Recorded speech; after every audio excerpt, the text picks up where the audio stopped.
Utilities Commission and the presiding commissioner for the matters before the commission this afternoon. With me are Chairman William M. Brawley and Commissioners Floyd B. McKissick Jr., Tommy Tucker, and Donald Vanderpart. I now call for hearing docket numbers E-2 subs 1367 and 1368 and E-7 sub 1324 and the matter of Duke Energy Carolinas LLC's and Duke Energy Progress LLC's petitions for certificates of public convenience and necessity to construct the following proposed facilities in North Carolina. Number one, a 100 megawatt solar photovoltaic or PV electric generating facility in Wake County. Number two, an 80 megawatt solar PV electric generating facility in Duplin County. And number three, a 40 megawatt solar PV electric generating facility in Lincoln County. Before we proceed further, and as is required by the State Government Ethics Act, I remind members of the commission of our duty to avoid conflicts of interest and inquire at this time as to whether any commissioner has any known conflict of interest with respect to this docket. Let the record reflect that no such conflicts were identified. Enacted in 2021 and amended in 2025, North Carolina General Statute Section 62-110.9, which is also known as the Carbon Plan Statute, establishes a carbon dioxide emissions reduction mandate for certain electric generating facilities in North Carolina. Specifically, the Carbon Plan Statute requires the Commission to develop a plan with Duke Energy Progress LLC, which I'll refer to going forward as DEP, Duke Energy Carolinas LLC, or DEC, and together with DEP, I'll refer to them as Duke, and stakeholders to achieve carbon dioxide neutrality by the year 2050.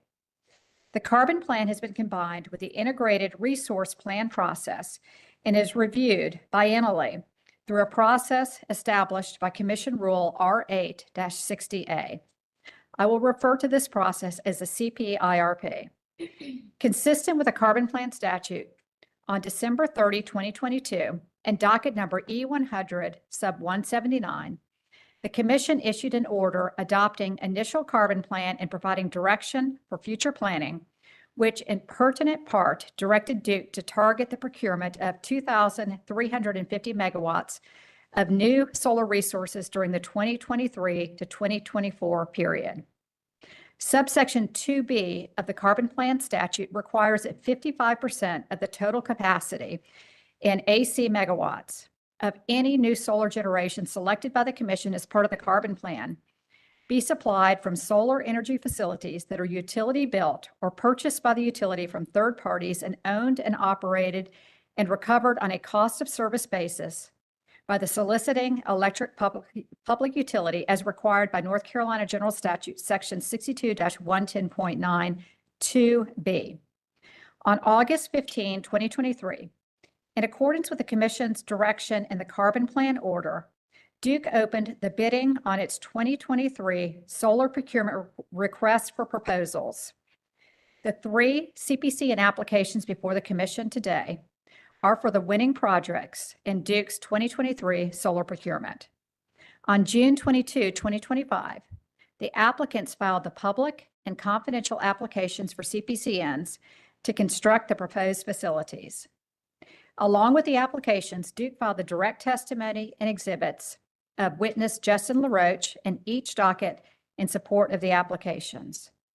On February 28, 2025, in docket number E-2, sub 1367, for the proposed facility in Wake County, the Commission issued an order scheduling hearings, establishing procedural and filing guidelines, and requiring public notice. On March 14, 2025, Duke filed a motion to consolidate the three dockets, and the Commission issued an order on April 1, 2025, consolidating the dockets, scheduling hearings, establishing procedural and filing requirements, and requiring public notice. On March 27, 2025, in docket number E7, sub 1324, Duke filed public and confidential updated application exhibits. On March 28, 2025, in docket number E2, sub 1367, Duke filed a public and confidential corrected Appendix 1 to Exhibit 2. On April 24, 2025, in docket number E-2, sub 1367, Duke filed a supplement to Exhibit 4 of the application. On April 2, 2025, May 5, 2025, and May 13, 2025, Duke filed affidavits of publication for the required public notice in each of the 3 dockets. On April 10, 2025, May 9, 2025, and May 15, 2025, the Commission issued orders canceling the public witness hearings. The public staff, which represents the using and consuming public, has been made a party to this proceeding in accordance with North Carolina General Statute, Section 62-15D. On July 28, 2025, the public staff filed its confidential direct testimony and exhibits of its expert witness, Caleb A. Hill. On August 5, 2025, Duke filed the confidential rebuttal testimony of its expert witness, Justin LaRoche. On August 14, 2025, the public staff and Duke filed a joint motion to excuse witnesses, cancel expert witness hearing, and admit evidence.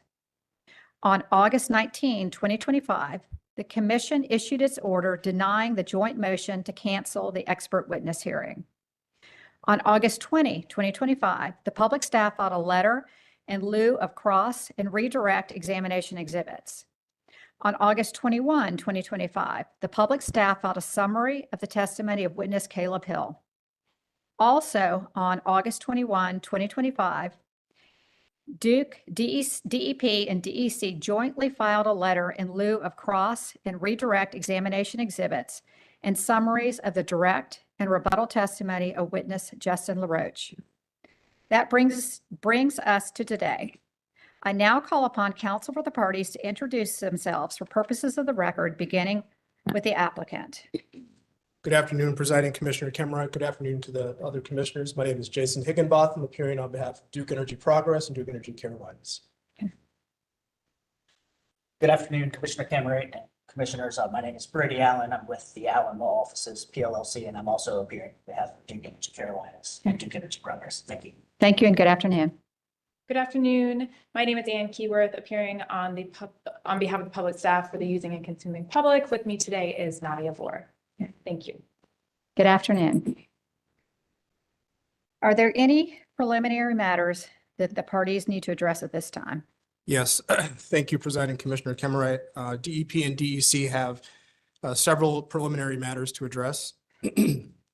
First, we ask that Duke Energy Progress LLC's application for a Certificate of Public Convenience and Necessity, which I may refer to as a CPCN, to construct a 100 megawatt solar photovoltaic electric generating facility in Wake County, North Carolina, including the attached exhibits 1 through 4, filed on January 22nd, 2025, and docket number E-2, E-2 sub 1367, be marked for identification and entered into the record at the appropriate time. Okay. And let me make sure that the record is clear. Is it, does the application contain 4 exhibits or 5 exhibits? It should be 4 exhibits. Okay. Let me double check and then we will proceed.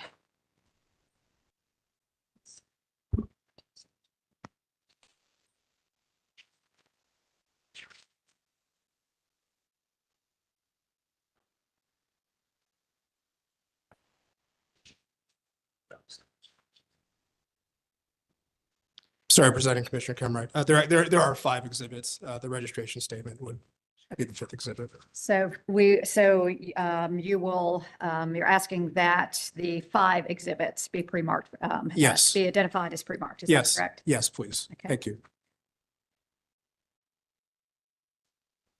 And so, why don't we go through each of the applications one at a time?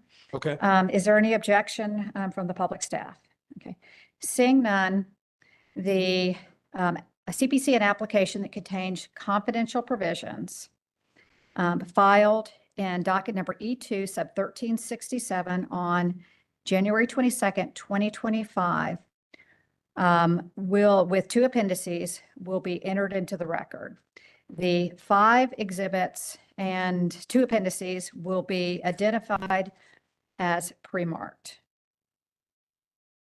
Thank you. And since we're going application by application, should we also at this time address the corrections and supplementations to each of? That's Yep. correct. I believe that we have a corrected Exhibit 2 and a supplemental Exhibit 4. Is that correct? That's correct. Okay. So seeing no objection from the public staff, the corrected Exhibit 2 that is attached to the CPCN application in docket number E-2 sub 1367 will be identified as pre-marked, and the supplemental Exhibit 2 that is also attached to that CPCN application will be identified as pre-marked. Thank you. Next, we ask that Duke Energy Progress LLC's application for a CPCN to construct an 80 megawatt solar photovoltaic electric generating facility in Duplin County, North Carolina, including the attached exhibits 1 through 5 filed on January 22nd, 2025, and docket number E-2 sub 1368 be marked for identification and entered into the record at the appropriate time. And we'll note for the commission that the CPCN application and Exhibit 3 to the application both contain confidential information. Seeing no objection, the CPCN application that contains confidential provisions filed on January 22nd of 2025, consisting of 9 pages, filed in docket number E-2 sub 1368, will be entered into the record. The 5 exhibits and 3 appendices that are attached to that application will be identified as pre-marked. And then we'll also at this time ask that DEP's supplemental Exhibit 4 to its CPCN application filed in docket number E-2 sub 1368 filed on April 24th, 2025 be marked for identification and entered into the record at the appropriate time. Okay. Seeing no objection, the supplemental Exhibit 4 that was filed on April 24, 2025, and docket number E-2 sub 1368 will be identified as pre-marked. Thank you. Next, we ask that Duke Energy Carolinas LLC's application for a certificate of public convenience to construct a 40 megawatt solar photovoltaic electric generating facility in Lincoln County, North Carolina, including the attached exhibits 1 through 5 filed on January 22nd, 2025, be marked for identification and entered into the record at the appropriate time. And we'll note for the record that Exhibit 3 and the application both contain confidential information. And for clarification, does that application also include 2 appendices? Yes, it does. Thank you. Okay, so seeing no objection, the CPCN application that contains confidential provisions consisting of 8 pages that was filed on January 22 of 2025 and docket number E-7 sub 1324 will be entered into the record. The 5 exhibits and 2 appendices that are attached to the application will be identified as pre-marked. Thank you. And we'll also ask that DEC's corrected Appendix 1 to Exhibit 2 and corrected Exhibit 3 to its CPCN application filed in docket number E-7 sub 1324, which was filed on March 27th, 2025, as well as DEC's supplemental Exhibit 4 to its CPCN application in docket number E-7 sub 1324, which was filed on April 24th, 2025, be marked for identification and entered into the record at the appropriate time. Okay. And for clarification of the record, I just want to make sure that my notes are correct. These corrected exhibits contain confidential provisions, and it is a corrected Exhibit 2 and corrected Exhibit 3. Is that correct? Or That's correct. It's a corrected Appendix 1 to Exhibit 2 Okay. and corrected Exhibit 3. And you are correct that Exhibit 3 does contain confidential information. seeing no objection, the confidential corrected Exhibit 2 filed on March 27 of 2025. The corrected Exhibit 3 that I believe contains confidential provisions as well, filed on March 27, 2025, and the supplemental Exhibit 4 filed on April 24, 2025 will be identified as pre-marked. Thank you. Next, we ask that DEP and DEC's motion to consolidate filed in docket numbers E-2 subs 1367 and 1368 and E-7 sub 1324, which was filed on March 14th, 2025, be marked for identification and entered into the record at the appropriate time. Seeing no objection, your motion is allowed. We also ask that the affidavits of publication for the public notices related to each of DEP's and DEC's respective CPCN applications be marked for identification and entered into the record at the appropriate time. And those affidavits of publication were filed in each of the dockets as followed. In docket number E-2 sub 1367, it was filed on April 2nd, 2025. In docket number E-2 sub 1368, it was filed on May 5th, 2025. And in docket number E-7 sub 1324, it was filed on May 13th, 2025. Okay. Seeing no objection, your motion is allowed. Okay, last one. Mhm. Finally, we ask that the comments of the State Environmental Review Clearinghouse, which were filed in docket numbers E-2 sub 1367, E-2 sub 1368, and E-7 sub 1324 on May 14th, 2025, as well as its comments filed in docket number E-2 sub 1367 and E-2 sub 1368 on June 23rd, 2025, be marked for identification and entered into the record at the appropriate time. Seeing no objection, your motion is allowed. That's all. Thank you. Are there any preliminary matters from the public staff at this time? No. I think we've gotten through all of the preliminary matters then, and so Duke may call its first witness, which I believe it's its one and only witness. Yes, thank you. At this time, Duke Energy calls Mr. Justin LaRoche to the stand.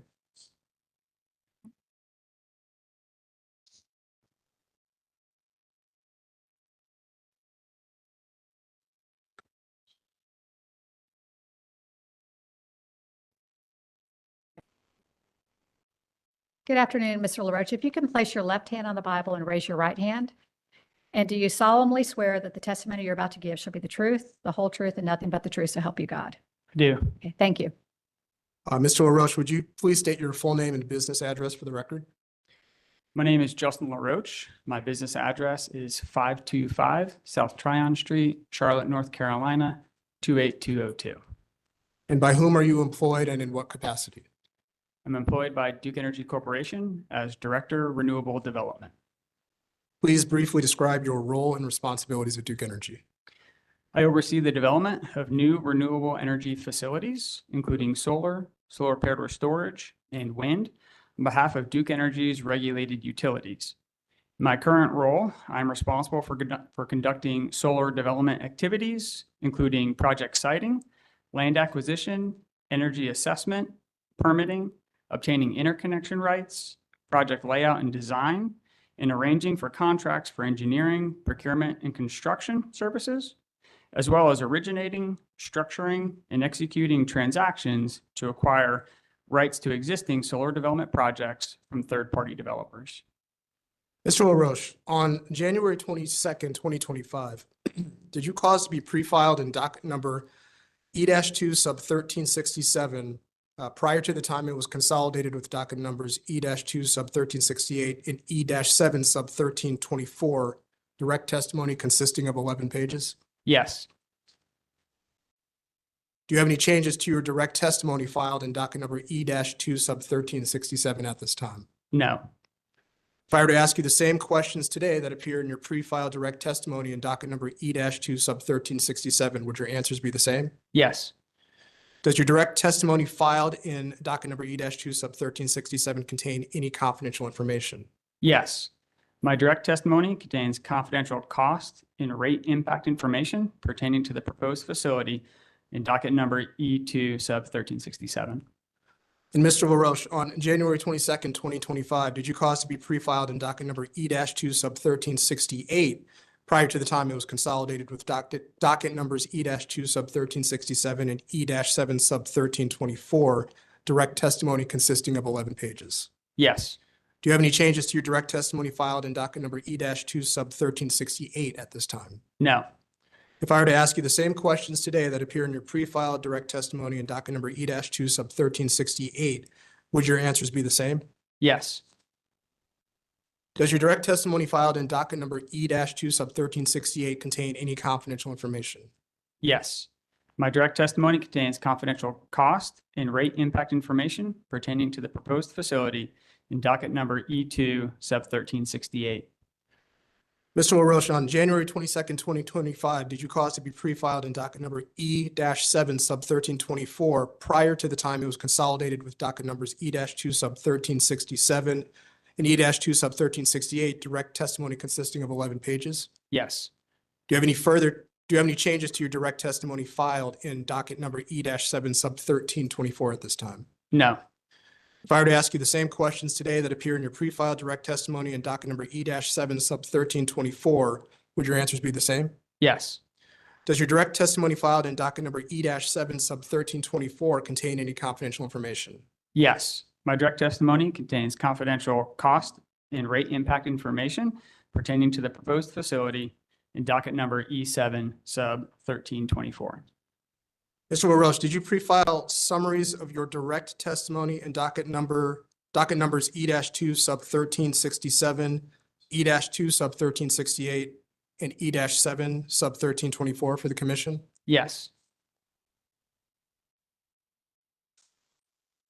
Presiding Commissioner Kemmerite, I would ask at this time that each of Mr. LaRoche's pieces of pre-filed direct testimony filed in docket numbers E-2 sub 1367, E-2 sub 1368, and E-7 sub 1324, as well as the summaries thereof be entered into the record and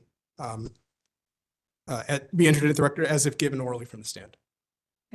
Seeing no objection, the direct testimony of Justin LaRoche filed on January 22nd of 2025 and docket number E2 sub 1367 that contains confidential provisions will be entered into the record as if given orally from the stand. And I will note that that direct testimony consists of 11 pages.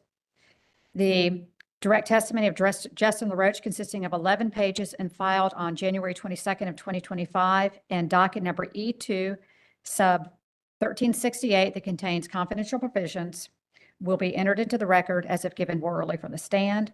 Also, the direct testimony of Justin LaRoche consisting also of 11 pages filed on January 22nd of 2025 and docket number E7 sub 1324 that also contains confidential provisions will be entered into the record as if given orally from the stand. And the summary of Mr. LaRoche's direct testimony will also be entered into the record as if given orally from the stand.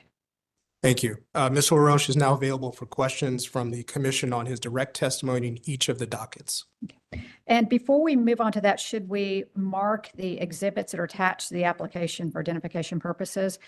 Yes, at this time, if we could mark those and move them into the record, that would be Okay, requested. seeing no objection, my notes, and I will just go through this and correct me if I'm wrong, but my notes show that we will mark for identification purposes as pre-marked is exhibits 1 through 4 to the application in E2 sub 1367, exhibits 1 through 4 to the application in E2 sub 1368, and exhibits 1 through 4 and docket number E7 sub 1324.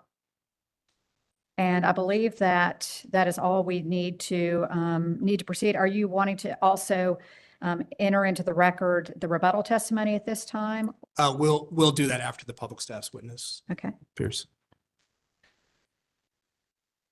Okay, so I don't believe that public staff has any cross-examination for this witness. Is that correct? That's correct. Thank you.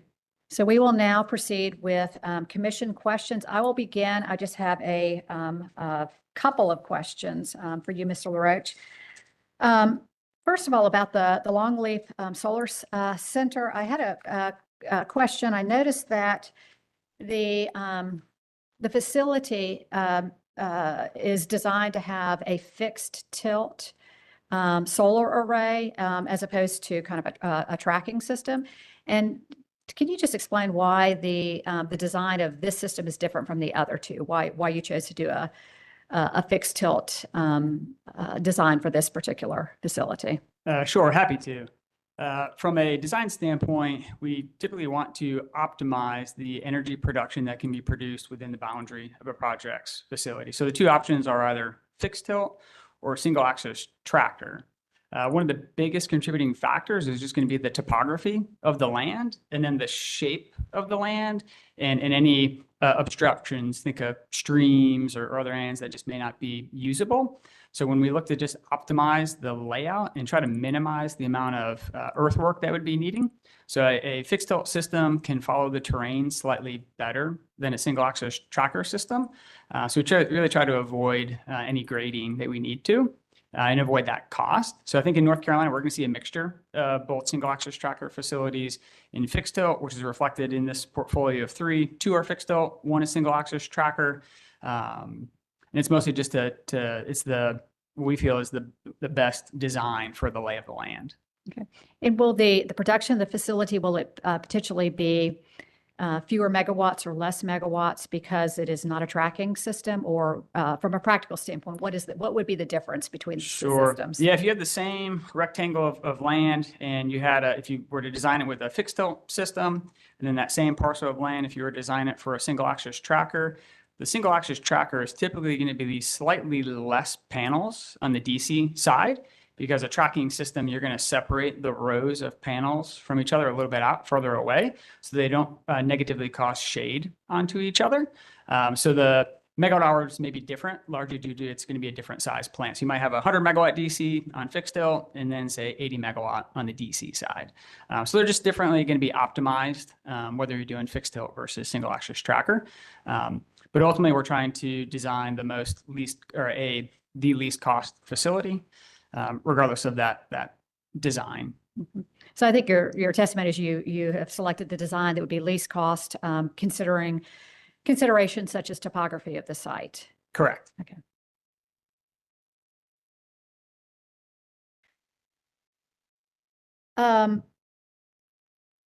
When I was reviewing the applications in your testimony, I noticed that you provided information about the state clearinghouse had provided comments from some of the agencies on May the 14th of 2025 in all 3 of the dockets, and then additional comments in E-2 sub 1367 and 1368 on June 23rd. Can you just briefly describe what is outstanding in regard to those state agency comments that were provided through the clearinghouse? Sure. There's a variety of just best practices that get communicated in the State House Clearinghouse comments. For example, DEQ just provides a laundry list of potential permits that may be needed before you can start construction. Otherwise, we typically get comments from the state, from SHPO, the State Historical Preservation Office, regarding archaeological and protected resources. So if we haven't done the studies of those archaeological or site investigation studies, the agencies are typically just asking them to be completed. And after we actually do the studies, we then have to file them with each state agency for commenting. So that was largely a lot of the comments received were either the study hasn't been done yet, please give it to me, which again, there's a little bit of a delay. I think the state agencies are typically providing comments as of the application date. In many dockets, additional work had been done. Studies had been providing to state agencies after January, just those weren't reflected in their comments. So coordination with state agencies is required regardless of the CPCN process. And we're routinely engaging with those state agencies, if nothing else from a consultation standpoint, to make sure we're checking all the appropriate boxes. And have the studies that are required to be performed for SHPO, have they been completed yet? I believe on the Longleaf facility, not all of them have been completed and submitted for consultation, but the list of outstanding comments is pretty minor. And do you have any concerns about being able to comply with or meet all of the comments that have been provided from the State Clearinghouse? No, we do not. These site investigation and agency consultation is normal course of business. We're going to do that agency consultation regardless of a CPCN proceeding process. And I believe that in your testimony, you stated, which I think would be required regardless, but that that you have agreed that if the commission were to grant the CPCNs for these 3 applications, that Duke would agree to have them be conditioned, as is the normal course, on complying with all state clearinghouse comments before construction is commenced for any of the facilities. Is my understanding correct? Correct. Again, the consultation with state agencies and the amount of site investigation activities you're going to do are going to be required in compliance with state law was already part of our plan. And even if we didn't condition the CPCNs, you're required to do it before construction begins anyway. Is that correct? Correct. Okay.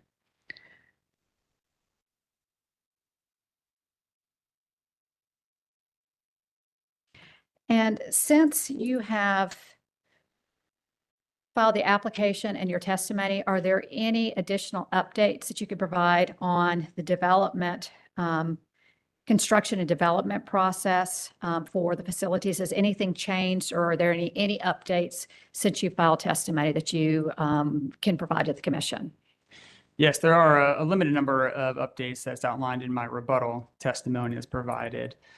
First, on the Clark Creek Solar Facility, it's the most advanced in the interconnection study process. It's the sole DEC project. So it has completed the interconnection study process and has executed its interconnection agreement. Additionally, for all 3 projects, we've secured certain long lead equipment. For all 3 projects, we've secured the large generation step-up transformer and the high voltage breaker, which we still see roughly a 3-year lead time. Additionally, on the equipment side, we've also secured the solar panels for the Clark Creek facility. And then lastly, on the 2 DEP projects, they've continued to advance in the interconnection study process. They received phase 2 RSC, Resource Socialization Cluster study costs, and those costs were updated in my rebuttal as well. Okay. And can you just describe Duke's position about the prudence of, before having received a CPCN for these facilities, of going ahead and ordering or beginning the process to receive some of the long lead items that you referred to? Correct. In order to maintain the proposed schedules, which align with our interconnection study process and the schedules being provided there, if as the generator we're not securing those equipments, we're simply, our execution schedule is then at risk. Typically, the high voltage breaker is not a significant dollar value. It's $250,000. GSUs can range from $1 million to $4 million. So in the grand scheme of the overall project cost, they're still relatively small commitments. Regarding the modules, we had a unique opportunity to secure modules that were tariff-free, already imported into the U.S., which then enables us to preserve that execution schedule. It increases the certainty on the costs. Modules still represent almost 50% of the project costs. We didn't secure modules for the other 2 projects yet because their execution schedules are just a little bit later compared to that Clark Creek one. And for clarity of the record, could you state what GSU stands for? GSU is Generation Step-Up Transformer. Okay.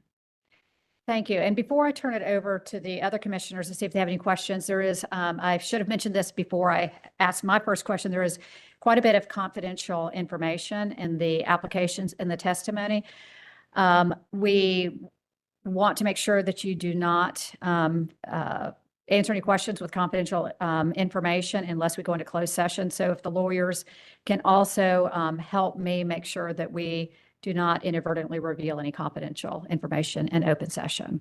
So with that, I know that Commissioner Vanderbart has questions, but before I turn to him, I want to check to see whether any of the other commissioners have questions. Commissioner Vanderbart. Thank you very much. Thank you very much. Mr. LaRoche, one question sort of came to me while you were talking. The Wake facility that you're seeking approval for, that's going to be co-located at your Sharon Harris site, is that right? Correct. It's actually sited on existing company-owned land that is adjacent to the Sharon Harris facility. So I just wanted to ask you, will that facility in any way inhibit the construction of a large-scale nuclear plant to be built there in the future? And I mean like an AP 1000 size? To my knowledge, no, the siting of this facility, the solar facility would not impede any other generation at the site. We proactively identified suboptimal land that wasn't previously earmarked or being looked at other generation units within the company. And Commissioner Vanderbilt, they're having trouble hearing at the back of the room, so if you, Okay, sorry. So thank you for that. Now, you have 3 projects here. One has, 2 of them has battery storage along with it.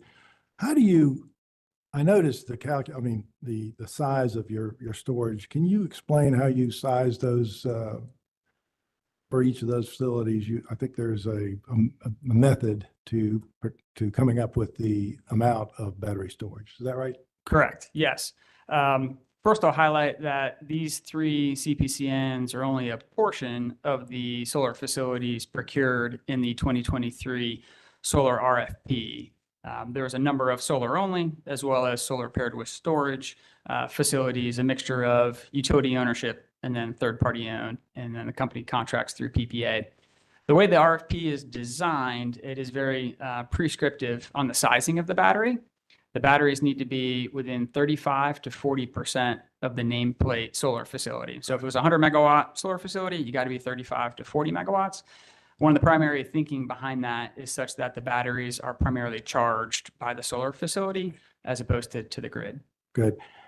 And the purpose of adding the battery storage to those, I'm just going to talk about the 2 projects that do, that provides a measure of firmness and reliability. Correct. And I think we would acknowledge that this is not the company's only method in how we're siting and executing batteries. So our annual solar RFP is prescribing a certain target amount of batteries to be co-located with the solar facilities, kind of taking advantage of those additional points of interconnection on the system that are going to happen anyways, coupled with the company's standalone storage development efforts, which we typically see larger batteries being developed there. But so very briefly, the 4-hour battery capacity, that helps in specifically what way that you're looking to use them? Sure. I think from a company's perspective, we've standardized around lithium ion batteries, 4-hour design, whether it's co-located with a solar facility or standalone as our short-term execution priority.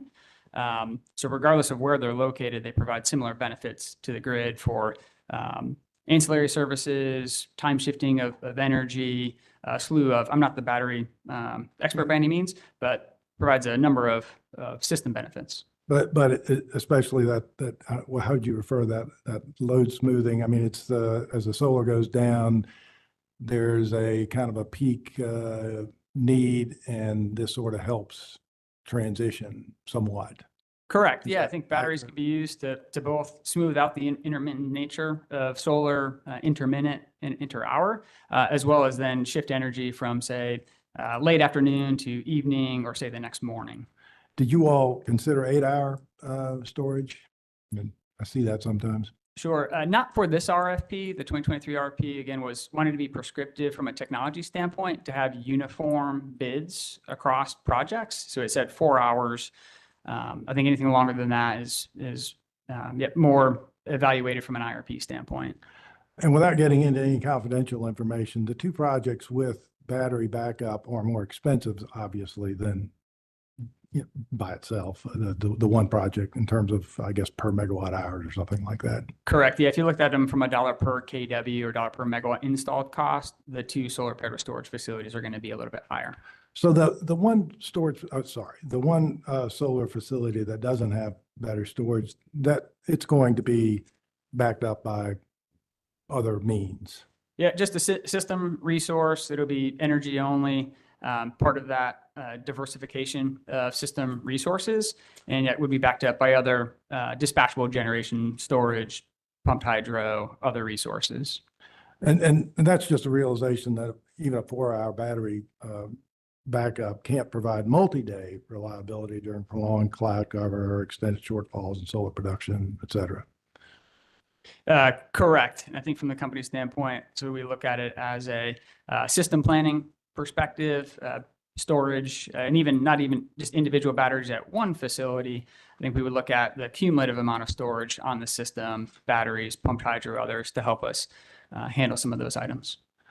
Good. I want to I want you to take, does he have a copy of the Roxborough application? He does not. No. Well, I'll tell you what, can I give him mine? I just want him to read. Yes. Thank you.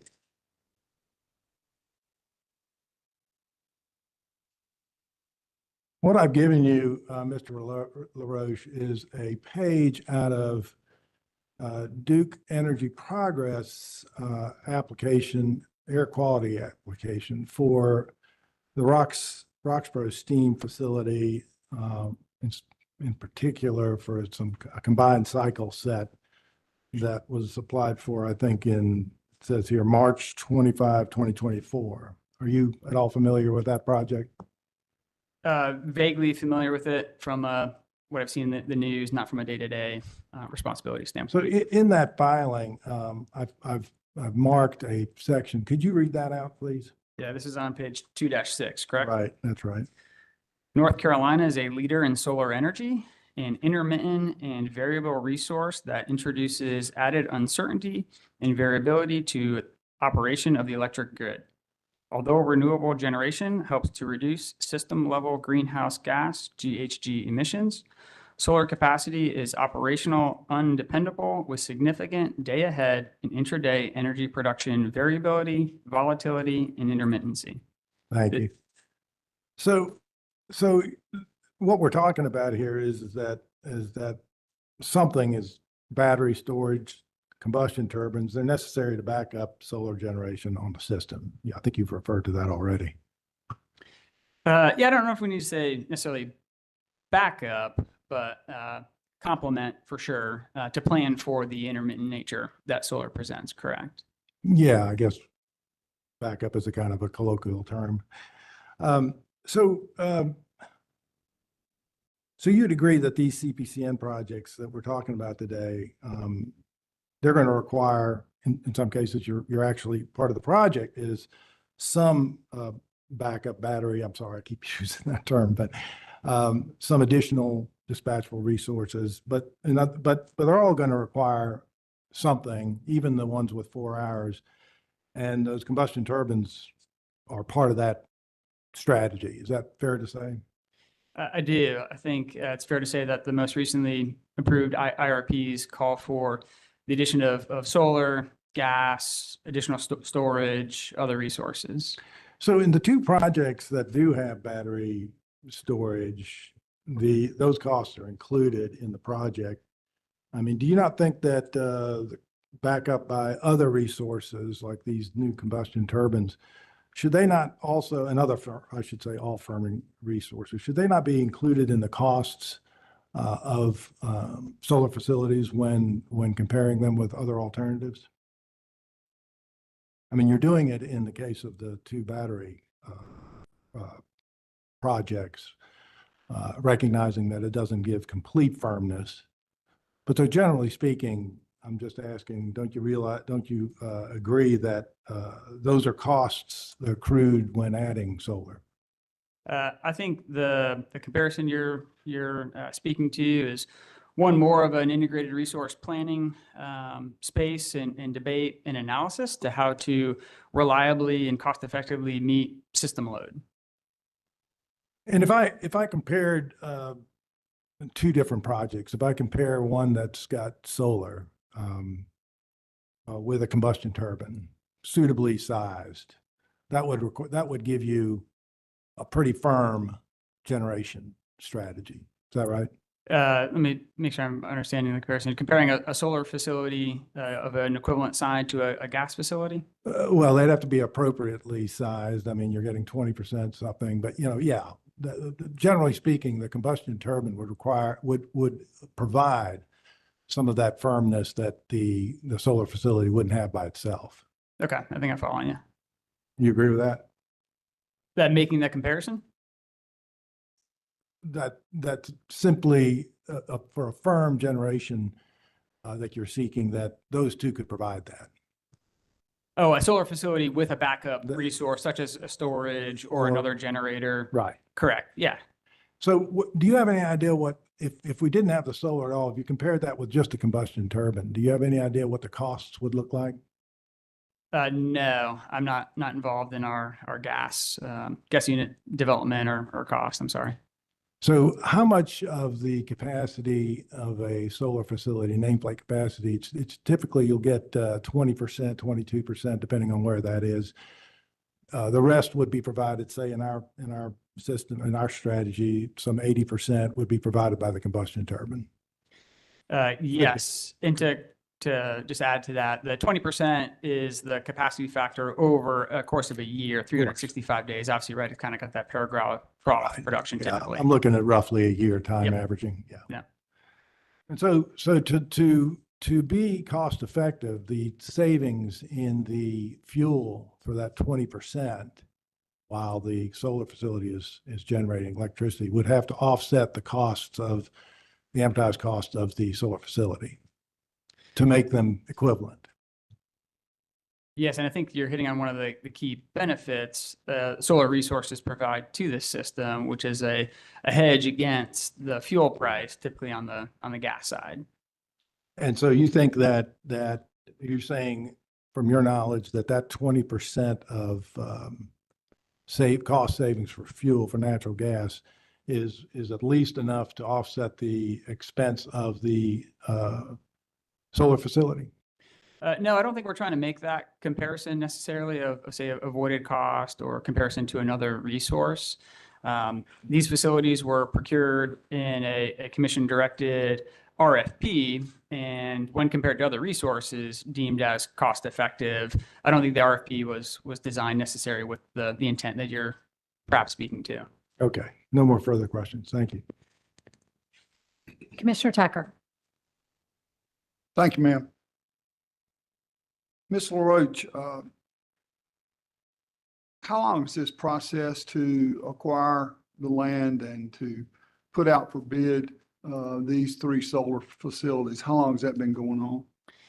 Yeah, so these projects were bid into the 2023 RFP, the fall of 2023. So prior to even bidding into the RFP, they had already had to secure the land, whether they're leasing or buying it from the individual landowners, begin that development process, begin the site investigation process, as well as go through a lot of times the county permitting, even before you bid into the RFP.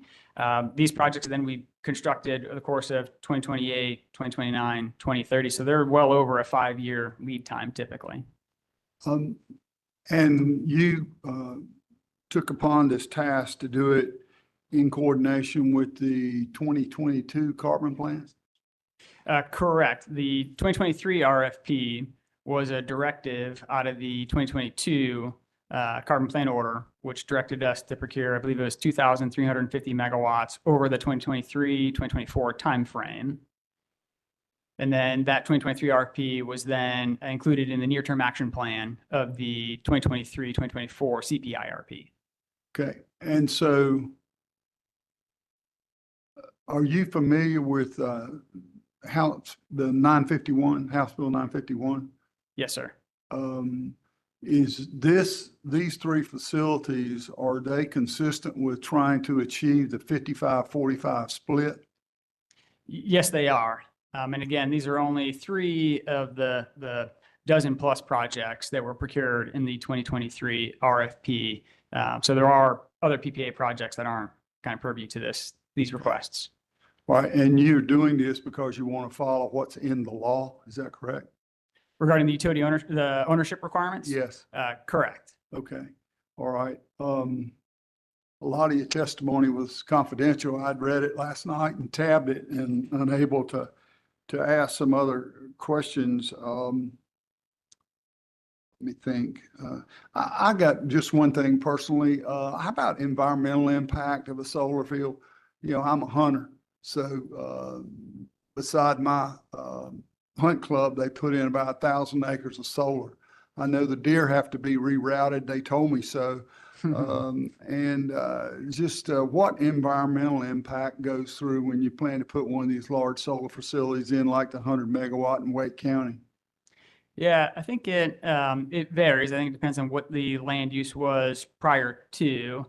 Solar facilities are typically sited either on agricultural land that's already been disturbed and in farm, or even in the case of these ones, Longleaf, for example, it's planted pine that was intended to be harvested, right? Or we have some areas that are just in scrub. So from an environmental standpoint, one, we're going to follow all state laws and regulations for erosion control. Part of the state clearinghouse comments are to do our threatened and endangered species habitat assessments and surveys to identify, are there any federal or state protected species? And if there are, your first go is to try to mitigate or avoid. So we don't foresee any impacts to animal species or plant species at this moment. And then regarding wetlands, we seek to avoid to the largest extent possible building through wetlands. You might have some minor cable crossings or a road if a wetland or a stream rather, right, kind of cuts in the middle of your facility. You might have minor impacts, but. Okay, so you didn't take into consideration what impact it has to my habitat and hunting, right? So I think this is a balance of Okay. land ownership. Let me ask one more question. You're following the law in 951 with the 55-45 split. Are you familiar that it is also in 266? That the ownership, I was not unaware that the ownership changed or was altered or anything in 266. Okay, all right. I believe it's in 266 as well. So you are, the way it is in current law, if it were to be subject to check in 266, the same as it is in 951, you as a renewable expert employed by Duke are trying to follow what the law says. Is that correct? Correct. And to my knowledge, I don't think the ownership did change in 266 compared to 951. And over the course of our multiple RFPs, 2022, 2023, 2024, we're still within balance of that 45-55. One other question, and it may be a guess, a percentage in the start to finish 2029. I thought I saw it slip to 2030 in something I was reading about these projects.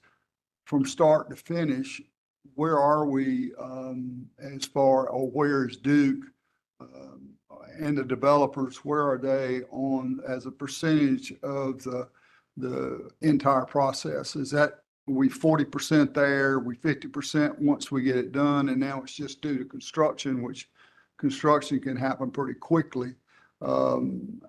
So I think, and I don't want to say anything confidential, but where are we in that process, do you think? I mean, it doesn't have to be exact. Sure. And I think, are you also trying to compare that, for example, the 2022 carbon plan order said, go procure 2,350 megawatts. Is your question, are we on track to execute the prior authorized volumes?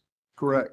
I don't have the figures in front of me, and I'm solely responsible for the utility ownership side. I'm not responsible on the PPAs. However, I do know that our 2022 RFP was slightly below the targeted volume for what was actually executed and awarded. Likewise, the 2023 RFP was slightly below. I believe we'll be filing the report on the 24 here shortly. So we're on track with the 45-55 allocation between utility owned and PPAs. The volumes are likely a little bit lower than compared to what was authorized in prior IRPs. I appreciate that explanation, but I'm really talking about these three solar facilities. Where are you as the process starts, and when it ends in 2029? Are you 50% through the process? Oh, okay. That's Yeah, in what I terms of, mean. yeah. I would say, I mean, the real work comes with construction and start of construction. Right. I think there's, we're definitely less than 50%, probably less than a third. We've only procured the transformers, the breakers, and the panels for one of the three. So we still have a lot more panels to buy. We haven't secured the construction firm to actually go out and do the work on project sites and actually do the construction. So executing a solar project is typically a 5-year endeavor with the majority of that starting once dirt turns. It takes about a year and a half or so to actually build the facilities. You procured though the lease and ownership of the land, right? Correct. So you have part of it. The Wake County, you already own the property. Correct. Right. Correct. Yep. And then another family is, never mind. Okay, I think that's probably all the questions I have before I get into trouble here. Thank you. Commissioner McKissick. Just a couple of questions, and they first start out dealing with the selection of these three sites. Could you explain what evaluative tools you used and what process you used to identify these three sites as being viable sites for the projects that are proposed at this time? Sure.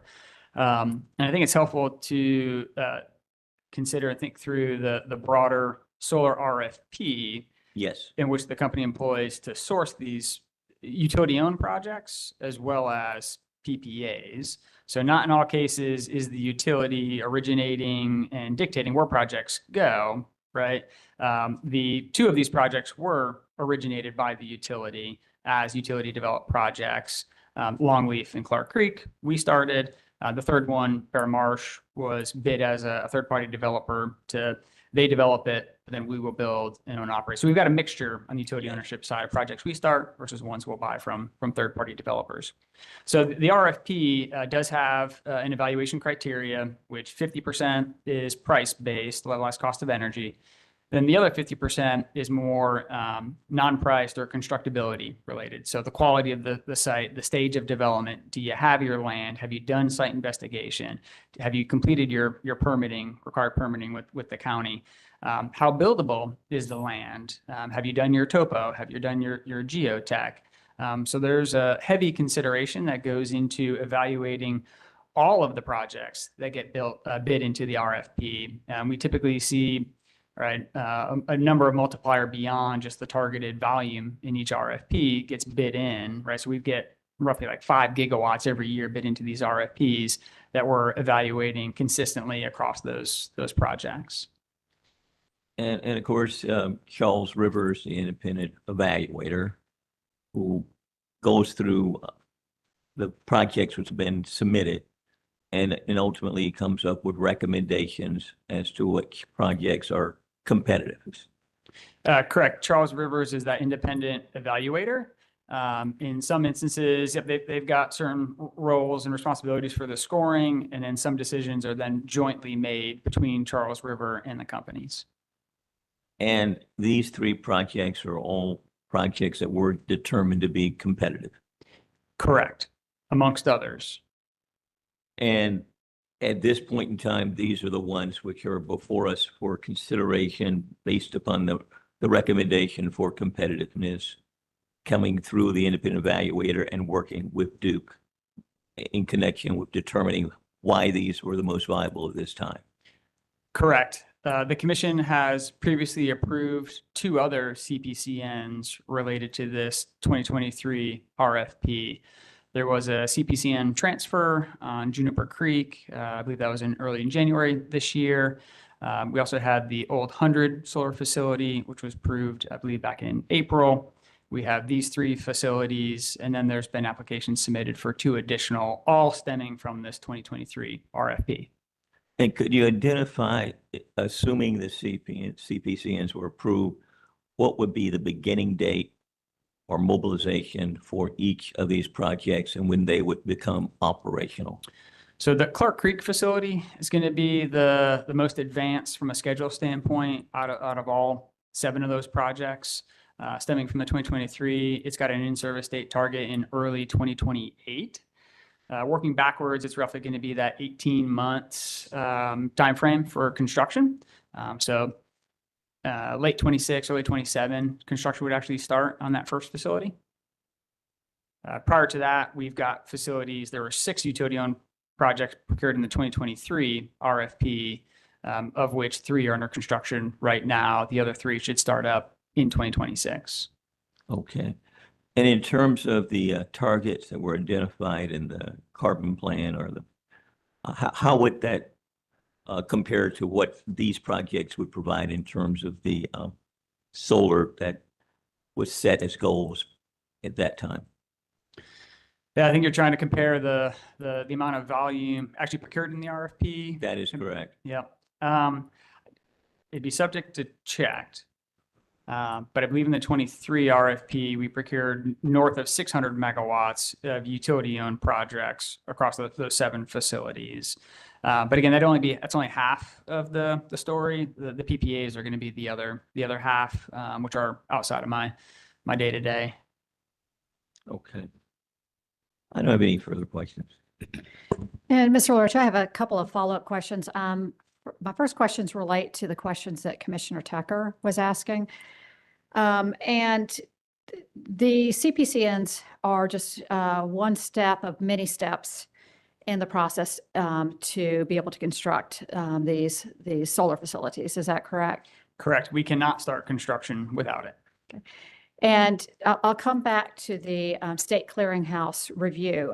But in order to construct these projects as well, it's my understanding that you have to obtain local permits from the local counties, either as special use permits, rezonings, or conditional use permits, in order to be able to proceed with construction of the facilities. Is that correct? Yes. Okay.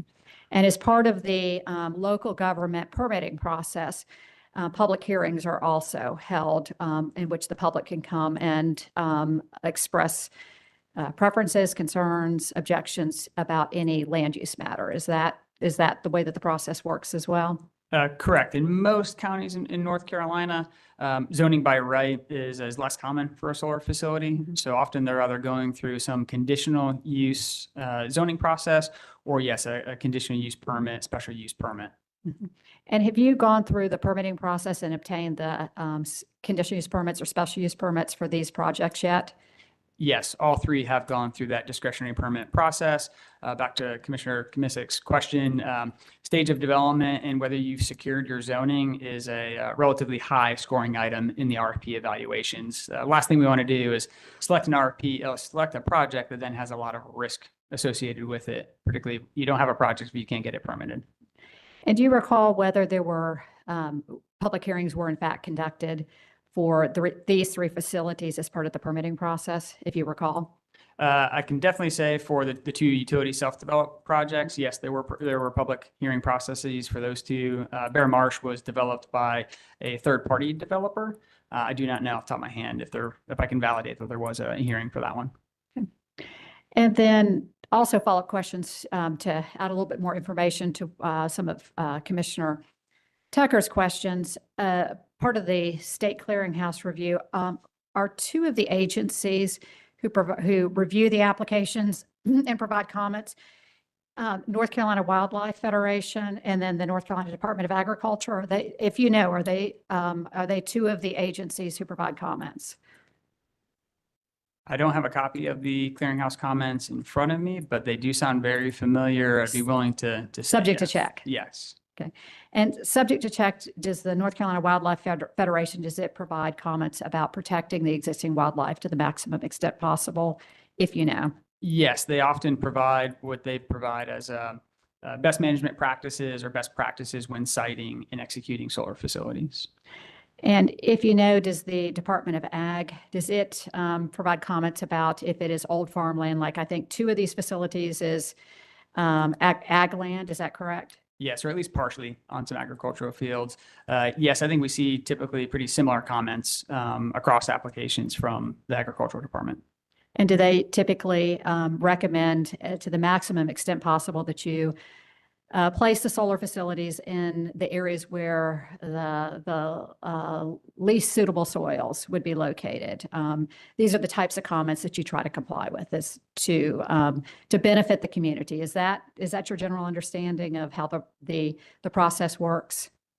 Yes, I've typically seen similar comments from the agricultural department to prioritize agricultural or high soil classifications. Mm-hmm. And it goes back to the challenge with siting solar facilities. Mm-hmm. We typically want to be as close as we can to existing transmission lines to keep costs down, avoid generation tie lines, as well as with what land is available. Only one of these projects was sited on existing company-owned land. Very few opportunities of those exist. We just don't have thousands and thousands of acres, right, lying around not being used somewhere. So the majority of solar facilities, utility owned and third parties, are going to be acquired land from third party landowners. And a lot of times farmers are seeing the benefits to convert over to solar. And then my last question relates to Commissioner Vanderbart's question. You did participate in the initial carbon plan proceeding and then the second CPIRP proceeding. My recollection is that correct? Yes, Commissioner. You were not a modeling expert in those proceedings, were you? No, I was actually wearing a slightly different hat. It was on the wind primary side, how the company would execute onshore wind. Okay. And so I'm going to ask the question, but since you are not a modeling expert, I'm not sure you can answer it, but I'll ask it anyway. Is it your understanding that the Encompass production cost model that was used in the carbon plan proceedings, it simulates hour by hour production from each generation resource, captures the concerns or the dynamics that Commissioner Vanderbart was asking questions about? If you can answer it, if you can't, I know you're not a modeling expert. Yeah, unfortunately, I think that is beyond my my level of support and involvement in the IRP in comparing one of the modeling and then resource comparisons in the IRP. However, there is a connection between the RFP and the IRPs, primarily on the cost side. So the IRP does make an assumption on what's the installed cost of solar in every year in its modeling. And then the RFP compares the same two data points. So the 23 RFP was seeking projects that come online by 29. So the RFP compared the installed cost in 29 to RFP project cost, actual costs. And that's how that whole volumetric adjustment goes up and down. Are we seeing solar cheaper than what the IRP assumes? So let's procure more, or vice versa. If it's coming in higher, let's pull that down a little bit. Okay, thank you. Before I turn it over to questions on commission questions, let me make sure there's no additional questions. Yes, one. Commissioner McKissick. Are there any factors or any information relevant to our consideration of these CPCNs that you believe we should know about where there have not been inquiries made today during this particular hearing? Anything that comes to your mind that you think is relevant, significant, that should be brought to our attention that we've not made inquiries about? It's a good chance you've covered it all, but I want to provide you with that door to provide us with additional information at this time. No new information that's not contained in the application. However, I think I'll just reiterate that we're here executing upon the prior commission directives set out in IRPs, RFPs. Now we're here to execute those resources. Thank you. Thank you. Okay, with that, we will turn to commissions on commission questions, beginning with the public staff. Thank you. The public staff has no questions. Okay, thank you. Duke? No questions from the applicants. Thank you. Okay. Okay, thank you. You may step down, but not be excused, because I think you'll be coming back for rebuttal testimony. Thank you. Okay. And with that, we'll turn it over to the public staff. Thank you, Commissioner. The public staff calls Caleb Hill to the stand.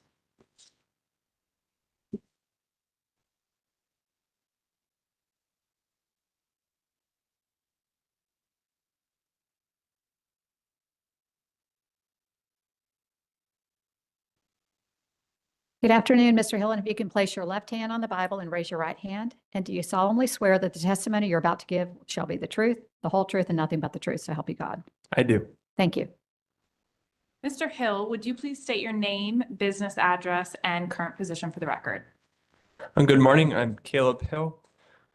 I work at 430 North Salisbury Street, Raleigh, North Carolina, and I am a public utilities engineer with the public staff energy division. Thank you. On July 28th, 2025, did you prepare and cause to be pre-filed in docket numbers E-2 subs 1367 and 1368 and E-7 sub 1324 a consolidated set of direct testimony consisting of 14 pages and one appendix? Yes, I did. Is there any confidential information in your direct testimony? Yes, on pages 6 and 7. Did you have any changes or corrections to make to your pre-filed direct testimony? No. If you were asked the same questions today while on the witness stand, would your answers be the same? Yes. And on August 21st, 2025, did you prepare and cause to be pre-filed a summary of your testimony in these dockets? Yes. Commissioner Kimray, at this time, I move that the pre-filed direct testimony and the summary of the testimony of public staff witness Caleb Hill be entered into the record as if given orally from the stand. Okay. Seeing no objection, the direct testimony of Caleb Hill that contains confidential provisions consisting of 14 pages filed on July 28th of 2025 will be entered into the record as if given orally from the stand. Thank you. And Mr. Hill is now available for commission questions in each of these dockets. So before we move on to that, would you like to move that the summary of his testimony be, you may have already done so. If you have not, I will. go ahead and do it again just to be. Sure. Okay. Commissioner Kimray, at this time, I move that the summary of the testimony of public staff witness Caleb Hill be entered into the record as if given orally from the stand. Okay. Seeing no objection, the summary of Caleb Hill's testimony filed on August 21 of 2025 will be entered into the record as if given orally from the stand. And the one appendix will be identified as pre-marked. There's no appendix to the summary, if that helps. I'm sorry, the one appendix to the direct testimony. Direct testimony, yes. I will go ahead and identify the one appendix to Caleb Hill's direct testimony will be identified as pre-marked, assuming that there is no objection. Thank you, Commissioner Kimray. Okay, thank you. Mr. Hill is available for commission questions. Okay. And to confirm, Duke has no cross-examination of Mr. Hill. Is that correct? That's correct. Thank you. Good afternoon, Mr. Hill. I just have one question, and then I'll turn it over to my fellow commissioners. Since the public staff is, since you filed your testimony, have there been any changes or developments that have changed the public staff's recommendation in these three applications? No, there have not been. Okay, thank you. So let me check to see if there's any questions from the commission. Commissioner Tucker. I'm gonna need clarification from the attorneys. You said everything in your nothing in your testimony was confidential except pages 6 and 7. Is that correct? Would page 4 be confidential? Is marked confidential? I Give me was just, going to ask a question about his statement. give me just one moment. Yes, sir. Take your time.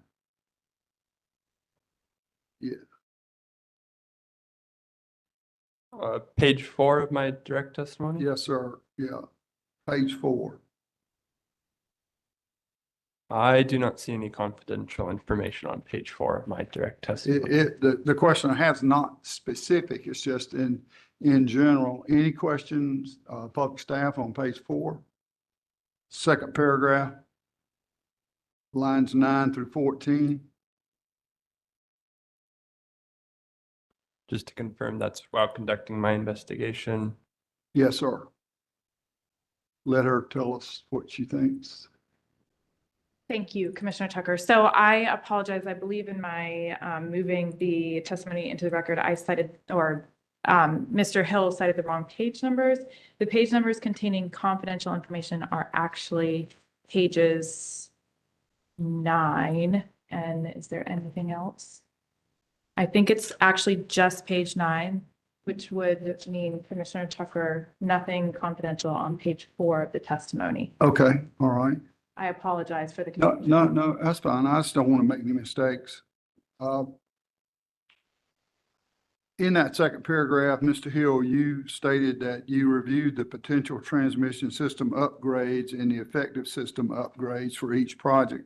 We oftentimes hear about where some of these solar projects are located and requires a lot of money to upgrade or build an existing transmission line to these solar facilities. So you stated here, and I quote, though these projects trigger the potential for effective system transmission impacts, Duke has since determined that there are no affected system impacts, and as such, a formal affected system study was not needed for any of these projects.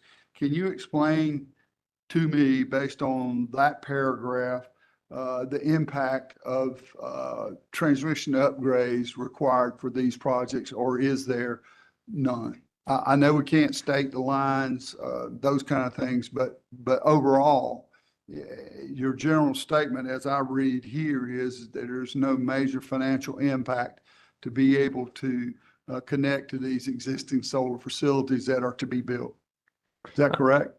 I'd be happy to answer that question. There are network upgrade impacts. There are some transmission system upgrades to be able to connect these facilities. My statement there is directly referencing affected systems, and that means any transmission upgrades between DEP and DEC or DEC and another balancing authority, those sort of upgrades. There were none of those upgrades identified for these facilities. I will add that in the RSC, Resource Solicitation Cluster, the interconnection study that was performed for these facilities, there were network upgrades and interconnection facilities identified that needed, that had costs associated with these facilities. Originally, the applications were filed with the phase 2 report of those studies. The DEP facilities have since been issued a phase 3 RSC report, and the interconnection, the network upgrade costs decreased from the phase 2 to the phase 3 study. They increased or decreased? I'm sorry. Decreased, went down. Okay. And the reason is because there were some existing KV lines around? If I subject to checked, there was some of the facility, the network, some of the transmission facilities that were originally part of that phase 2 study were moved to our ZEP projects and were no longer needed as part of the phase 3 RSC. If you have further questions on that topic, I am sure that the Duke witness on rebuttal can further address those questions. Let me see if I can ask it this way. How many solar projects and transmissions to solar projects have you studied since you've been here from Montana State? A few. right. I can't say that I have extensive knowledge of transmission facilities. I will say that I was able to review the transmission projects for these facilities, and I found them to be reasonable. Okay. All right. That's fair enough. Thank you, sir. Thank you, Madam Chair. Commissioner McKissick, Commissioner Kimright, sorry. Thank you. Commissioner Vandermark. Thanks very much. You heard some of the questions I was asking the Duke witness, and I guess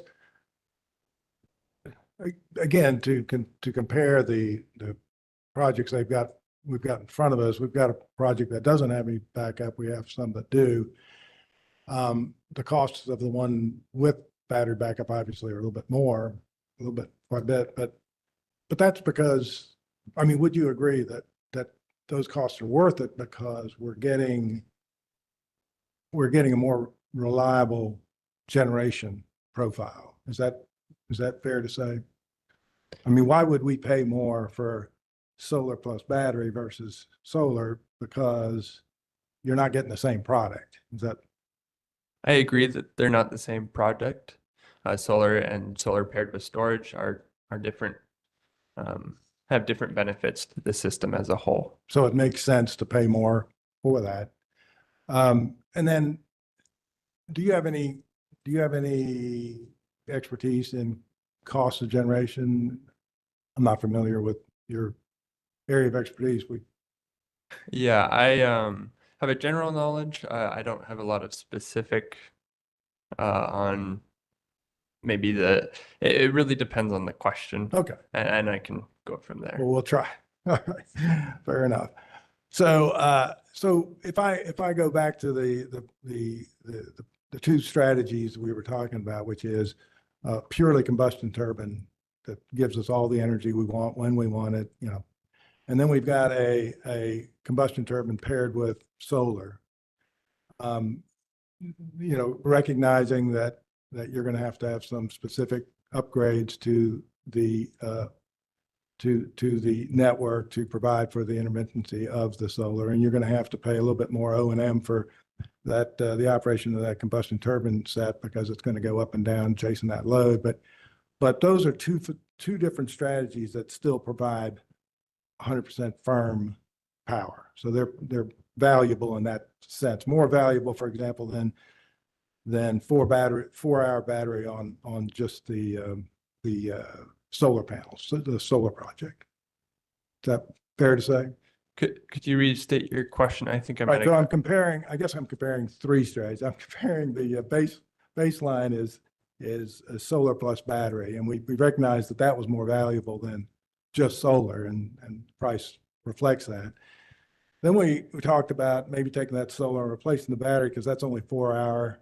There's some reliability issues there, but maybe if we can go with a backup of the combustion turbine, now we've got it firmed up pretty well.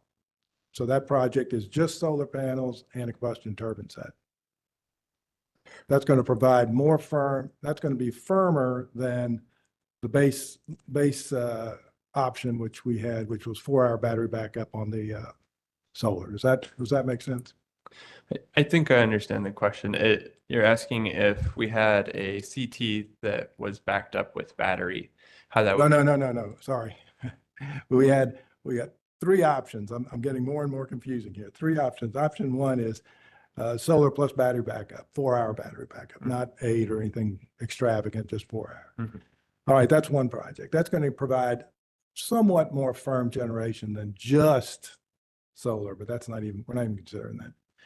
We got another option 2 is the solar facility, and instead of battery, we're going to put some combustion turbines back behind it. That's going to give you even more firm generation than the option 1. Is that reasonable? I understand now. I would say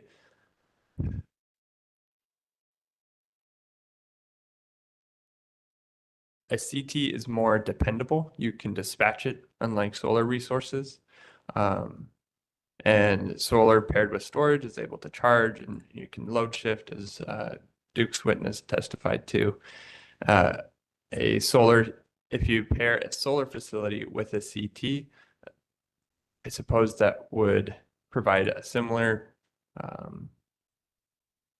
support. Similar to the battery backup? The 4-hour battery backup? It would be different. Each generation resource is, you really got to look at the grid as a whole. Each resource has its benefits and its drawbacks. A CT will have peaking abilities. You can run it at those peak loads of the day, and you can dispatch it reliably. Solar is able to run on those peak hot summer days when the sun is shining and you've got AC running. But with a CT, I can operate at night. With those 4-hour battery backup, I'm done after about 10 o'clock in the evening, say. Is that reasonable? So that's what all I'm saying is that that's even firmer than the battery backup version. Is that reasonable? I agree that a CT is dispatchable, and you're able to use it. Duke is able to use it when they need it. Right. And now how about just a combustion turbine set? And I'm not talking about just simple cycle. I'll say simple cycle and combined cycles for efficiencies purposes. That's certainly reliable. That's pretty firm, right? A combined cycle. Combined cycle with the ability to operate in simple cycle mode, which is what the project they were adding in Roxborough. They're adding these very sophisticated combustion turbines that can operate either in simple cycle or in combined cycle. They run about 60% efficiency in the combined cycle mode. So that would give you complete firm backup of power. Sorry. I'm not familiar with all of the proceedings in the Roxborough proceeding. However, my understanding of a CT or a CC running as a simple cycle, it is dispatchable and you can dispatch it as needed. And it'll run 24/7. I don't know about the specifics of that operation. It really depends on the grid needs at the time. Okay. Never mind. Thank you. Commissioner McKissick. Just a follow-up on Commissioner Vandervaart's question, and I don't want you to get into any numbers, but if you were to compare a battery backup to a CT unit being paired with one of these solar projects that's before us today, what do you think the cost differential might be between a CT and the type of batteries that are proposed, 4-hour batteries? Yes, percentage wise, or put it in some context. If you know. Yeah. I don't know specifics. I'm aware of the Lazard's LCOE study. And I would say, subject to check, they were similar costs between a CT and a solar paired with storage facility. Thank you.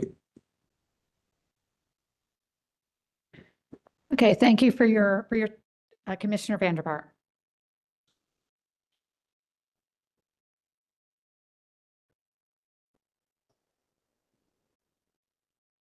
Just to be clear, you'd much rather have the combustion turbine paired with the solar feeding power to your grandma's house or not, versus the battery storage of 4 hours and panels, solar panels.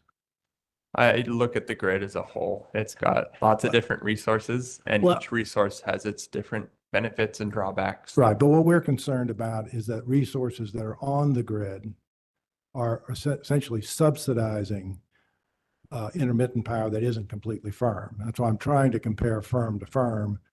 And so, yeah, you're right. You've got, thanks to all the resources that we have at our disposal, we can put a simple set of solar panels out there and manage to maintain a constant load if we do all the things that you have to do. But I'm just saying, let's add some new load. We're adding 2 strategies, one with battery backup and solar panel, and one solar panel with combustion turbine. The second option is going to provide you, am I wrong, a much higher firmness, if I can use that term. I agree again that CCs and CTs are more dispatchable, and the specific resource mix that the company is seeking to procure that's done through an IRP. Yep. We've got an upcoming IRP this year, and I look forward to working on that and might have some more of those answers to your Okay, questions there. thank you very much. I appreciate it. Okay, thank you, Mr. Hill. We'll now move on to questions on commission questions, beginning with Duke. No questions, thank you.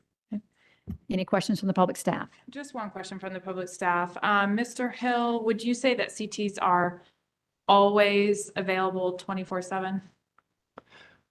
No, they are not. CTs have outages, they have operational maintenance, they have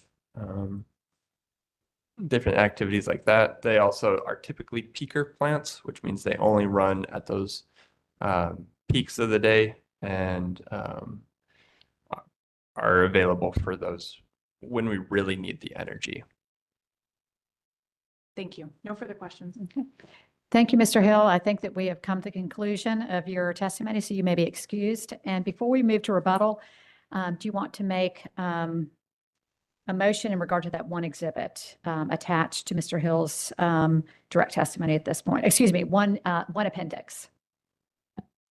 Yes, thank you, Commissioner Kemright. At this time, I move that the appendix at the end of public staff witness Caleb Hill's direct testimony be entered into the record as pre-marked. Okay. Seeing no objection, your motion is allowed. Thank you. Okay. And with that, we will move to rebuttal testimony from Duke. Thank you. And before we call Mr. LaRoche back to the stand, presiding Commissioner Kemright, we noted that Commissioner Vandervaart referred to Duke Energy Progress's air permit application and wondered if the commission felt it was necessary to take judicial notice of that for the purposes of the record.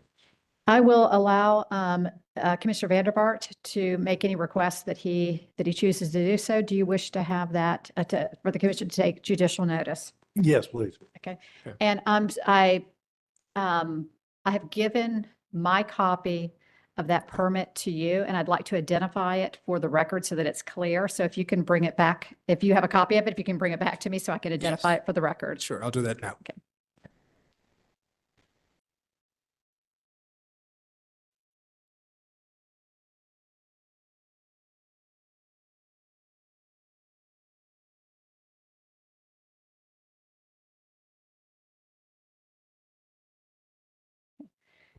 So the commission will take judicial notice of a document that contains, I believe, hundreds of pages, but we are going to take judicial notice of the first 40 pages of this document.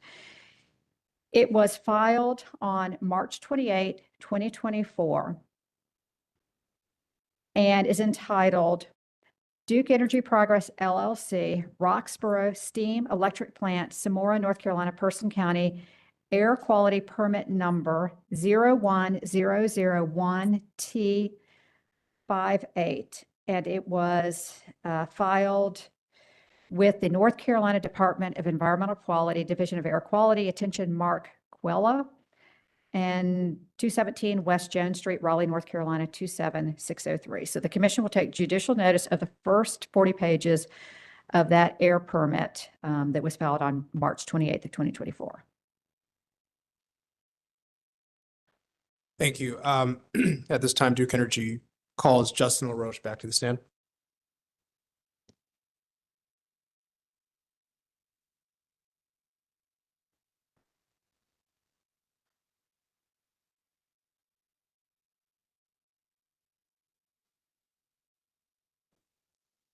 Mr. LaRoche, you are still under oath.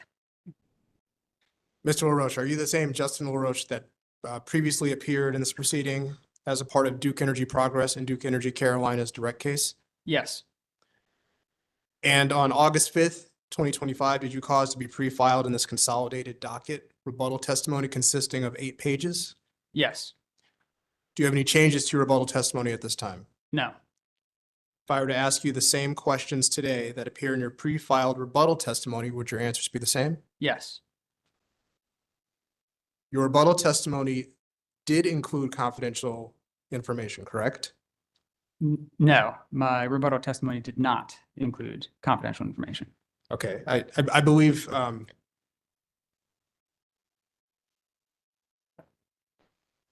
So my document does show that it contains confidential information. We will note that it does contain confidential information to be in an abundance of caution, but my copy does show yes, yeah, confidential information. yeah, for the record. No. Mr. LaRoche, after reviewing your rebuttal testimony, do you have an opinion as to whether it contains confidential information?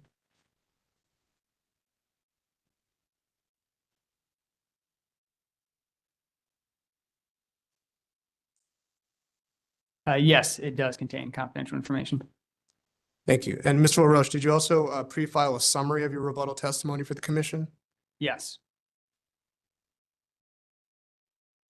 Presiding Commissioner Kemmerite, I would ask that Mr. LaRoche's pre-filed rebuttal testimony in summary thereof be entered into the record as if given orally from the stand. Mark for identification and enter into the record as, strike that, be entered into the record as if given orally from the stand. Okay. Thank you. And seeing no objection, the confidential rebuttal testimony, and for clarification, the confidential provisions that I am noting occur on pages 7 and 8 of Yes. Mr. LaRoche's rebuttal testimony. And so the rebuttal testimony filed in the 3 dockets on August 5th of 2025, consisting of 8 pages with confidential provisions, will be entered into the record as if given orally from the stand.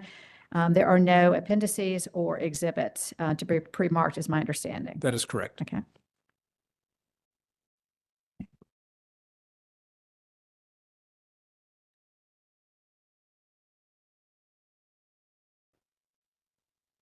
At this time, Mr. LaRoche is now available for questions from the commission on his rebuttal testimony. Okay, and before we move, I also note that we have a summary of Mr. LaRoche's rebuttal testimony that was filed on August 21 of 2025.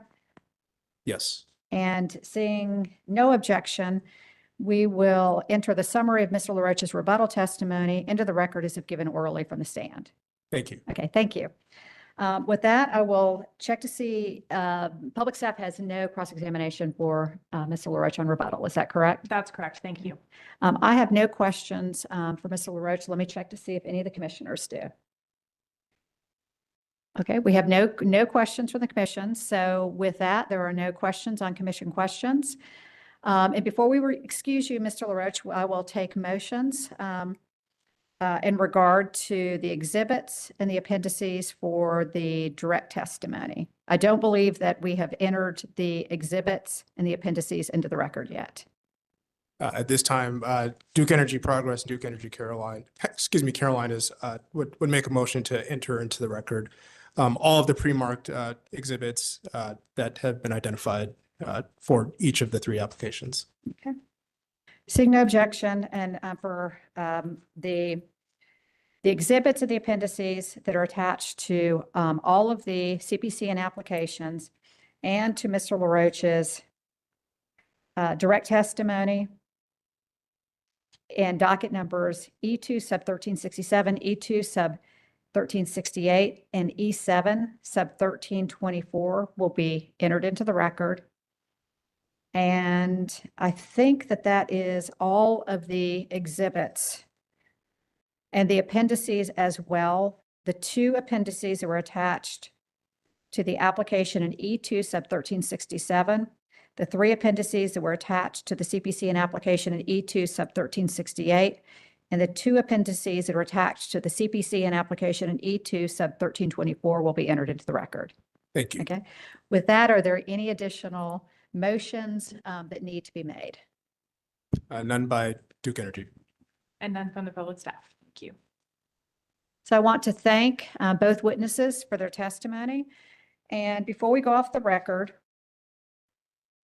I will remind the parties that pursuant to the Commission's April 1, 2025 scheduling order, post-hearing briefs and/or proposed orders are due no later than 15 business days from today. So again, thank you very much, and we are adjourned, and we'll go off the record. Thank you.